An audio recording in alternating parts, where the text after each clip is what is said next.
ఎన్నికల సమయంలో ఇచ్చిన క్రమబద్ధీకరణ హామీని సీఎం రేవంత్ రెడ్డి నిలబెట్టుకోవాలని కోరుతూ సమగ్ర శిక్షణ ఉద్యోగులు చేపడుతున్న ఆందోళన కొనసాగుతుంది.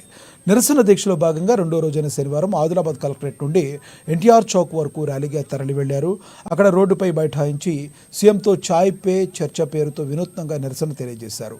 ప్లకార్డులు ప్రదర్శిస్తూ ప్రభుత్వానికి వ్యతిరేకంగా నినాదాలతో హోరెత్తిచ్చారు.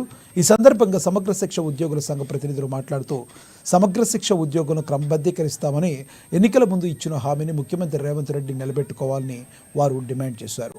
అధికారంలోకి వచ్చిన నెల రోజుల్లోనే రెగ్యులరైజ్ చేస్తామని, బేసిక్ పే అమలు చేస్తామని సీఎం ఆనాడు చెప్పారని గుర్తు చేశారు. ఏడాది గడుస్తున్నా ఇప్పుడేమో తాత్సార్యం చేస్తున్నారని ఆరోపించారు.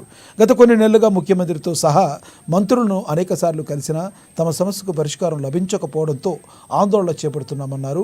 తమను రెగ్యులరైజ్ చేసే వరకు దశల వారీగా ఉద్యమం చేస్తామని స్పష్టం చేశారు.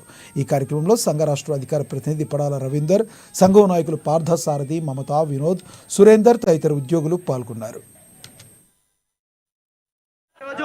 తెలంగాణ సమగ్ర శిక్ష ఉద్యోగుల సంఘం రాష్ట్ర సంఘం యొక్క పిలుపు మేరకు రెండో రోజు కార్యక్రమం చేయడం జరుగుతూ ఉంది. అయితే గౌరవ ముఖ్యమంత్రి గారి హామీ మేరకు ఈరోజు గౌరవ రేవంత్ రెడ్డి గారు ఏకశిలా పార్క్లో సెప్టెంబర్ 13, 2023లో ఇచ్చిన హామీ మేరకు తెలంగాణ సమగ్ర శిక్ష ఉద్యోగులందరినీ కూడా తక్షణం రెగ్యులరేషన్ చేయాలని మేము ఈ నిరవధిక దీక్షలు సమ్మె కార్యక్రమాన్ని తీసుకోవడం జరిగింది.